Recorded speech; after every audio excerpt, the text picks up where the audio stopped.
இயேசு கிறிஸ்துவின் நாமத்தினால் உங்களை வாழ்த்துகிறோம். இந்த நல்ல நாளிலே ஆண்டவருடைய வார்த்தையை நாம் பார்க்கலாம். லூக்கா 1 37 தேவனாலே கூடாத காரியம் ஒன்றுமில்லை என்றான். ஆம் பிரியமானவர்களே, இந்த காலை வேளையில ஆண்டவர் உங்களோட பேசுகிற வார்த்தையை நாம் பார்க்கலாம். என் ஆண்டவராகிய இயேசு கிறிஸ்துவினால் கூடாத காரியங்கள் ஒன்றுமே இல்லை என்று வேதம் சொல்லுகிறது. ஆனால் வானத்தையும் பூமியையும் உண்டாக்கின தேவனால் முடியாத காரியங்கள் ஒன்றுமில்லை. இது எப்படி ஆகும் என்கிற இடத்தில் எல்லாம் ஆகும், எல்லாம் நிற்கும் என்று நாம் பார்க்கிறோம். நம்முடைய பலத்தினாலும் அல்ல, பராக்கிரமத்தினாலும் அல்ல, கர்த்தருடைய ஆவியிலே எல்லாம் கூடும் என்று நாம் பார்க்கிறோம். வனாந்தரத்தில் ஆறுகளை உருவாக்கின தேவன் வனாந்தரமான உன்னுடைய வாழ்க்கையில் அடைப்பட்டு இருக்கிற காரியங்கள் போல தோன்றலாம். ஆனால் அந்த வனாந்தரத்தில் ஒரு ஆறுகளை உண்டாக்குற தேவன் ஒருவர் உண்டு. உங்களுடைய ஆசீர்வாதங்கள் உங்களுக்கு முன்பாக தான் இருக்கிறது. ஆனால் நம்முடைய கண்கள் திறக்கப்படவில்லை. அந்த ஆசீர்வாதத்தை நாம் பார்க்க முடியவில்லை. ஆகாரை நாம் பார்க்கிறோம். ஆகார் அவளுடைய அருகில் இருக்கிற அந்த துரத்தில் இருக்கிற காரியங்களை அறிய முடியவில்லை. நீரூற்றை பார்க்க முடியவில்லை. அவள் கண்கள் அடைக்கப்பட்டிருந்தது. ஆனால் என் ஆண்டவராகிய இயேசு கிறிஸ்துவினால் கூடாத காரியங்கள் ஒன்றும் இல்லை என்று வேதம் சொல்லுகிறது. ஆனால் நம்முடைய வாழ்க்கையில் நன்மையை பார்க்க முடியாதபடி இருக்கிற அந்த அடைக்கப்பட்டிருக்கிற நம்முடைய கண்களை ஏசப்பா திறக்க வேண்டும். திறக்கும் போது நாம் நீரூற்றை காண முடியும். அந்த நீரூற்றை காணாமல் அலைந்து திரிந்ததை நாம் பார்க்கிறோம். வயிற்றில் பிள்ளையை வைத்து கொண்டு ஓடுகிறதை, அலைகிறதை நம் வேதத்தில் பார்க்கிறோம். நம்முடைய வாழ்க்கையில கூட அப்படிப்பட்ட சூழ்நிலைகள் வருகிறதை நாம் பார்க்கிறோம் பிரியமானவர்களே.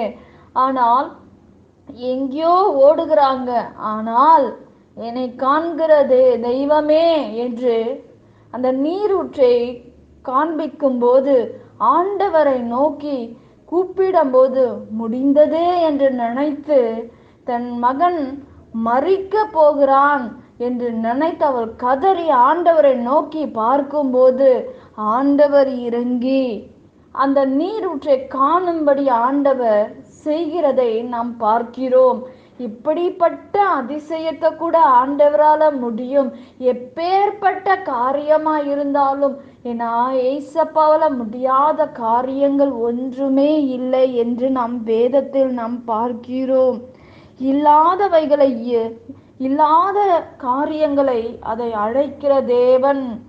ஆனாலும் நம்முடைய வாழ்க்கையில் ஆண்டவரால் முடியாத காரியங்கள் ஒன்றுமே இல்லை. ஆனால் சில காரியங்கள் நம்முடைய வாழ்க்கையில் தாமதிக்கலாம். அந்த காரியங்கள் நமக்கு வராமல் தடையா இருக்கலாம். ஆனால் நம் கண்கள் அடைக்கப்பட்டிருந்த கண்களை கர்த்தர் திறக்க வேண்டும். இன்னும் நம் ஆண்டவரை சத்தமாக நாம் கூப்பிடும் போது நம்முடைய சத்தத்துக்கு நாம கூப்பிடுகிற கூப்பிடுதலுக்கு கர்த்தர் செவி கொடுப்பேன் என்று சொல்லுகிறார். உன் தாயின் கருவிலே நான் உன்னை அறிந்திருக்கிறேன். உன் எலும்புகள் உருவானது கூட ஆண்டவருக்கு தெரியும். அதற்கு முன்னே நான் உன்னை தெரிந்து கொண்டேன் என்று வேதம் சொல்லுகிறது. ஆனால் எல்லா வாக்குத்தத்தங்களும் வார்த்தையும் கொடுத்து விட்டு நாம் ஆசீர்வாதத்தையும் நன்மையும் பெற முடியாமல் இருக்கிற நம்ம கண்களை கர்த்தர் திறக்க வேண்டும். இந்த நாளிலே ஒவ்வொரு கண்களும் திறக்கப்பட வேண்டும்.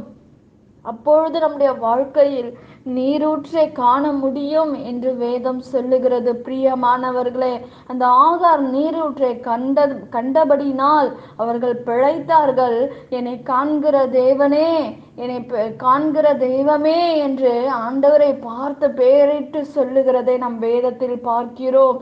இந்த நாளிலே இப்படிப்பட்ட அலைந்து திரிந்து கொண்டு இருக்கலாம், கைவிடப்பட்டு இருக்கலாம், என்னை வீட்டை விட்டு விரட்டிட்டாங்கன்னு சொல்லலாம், வீட்டை விட்டு என்னை ஒதுக்கி வச்சிருக்காங்கன்னு நீங்க நினைக்கலாம். ஆனால் ஆகாரை நினைத்து கொள்ளுங்கள். ஆகாரோட கர்த்தர் கூட இருந்தபடினால், அவளுடைய சத்தத்துக்கு தேவன் கேட்டபடினால் அற்புதங்களை எடுக்க முடிந்தது, அவளால் வாழ முடிந்தது.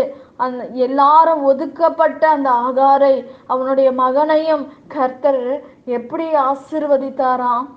பெரிதான நன்மையினால் பெருக பண்ணினார். அதே போல ஒதுக்கப்பட்டு இருக்கலாம், இந்த உலகம் உன்னை தள்ளி விட்டு இருக்கலாம், நீ அலைந்து திரிந்து ஆகாரை போல நீ ஓடிக்கொண்டு இருக்கலாம், ஐயோ இன்னும் அவ்வளவுதான் என்று நினைக்கலாம். ஆனால் ஆகாரின் கண்களை கர்த்தர் திறந்தபடினால் நீரூற்றை காண செய்த என் தேவன் உங்களுடைய வாழ்க்கையிலும் காணப்பண்ண ஒரு வல்லமை உள்ள தேவனாய் இருக்கிறார். என் ஆண்டவரால் கூடாத காரியங்கள் ஒன்றுமே இல்லை. நாம் ஜெபிக்கலாம்.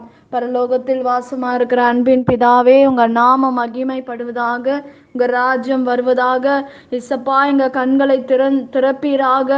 ஆசீர்வாதத்தை எடுக்க முடியாதபடி இருக்கிற நன்மைகளை திறக்கும்படி இயேசுவின் நாமத்தினால உங்க அற்புதத்தின் கரம் கடந்து போகும்படி நான் ஜெபிக்கிறேன்ப்பா.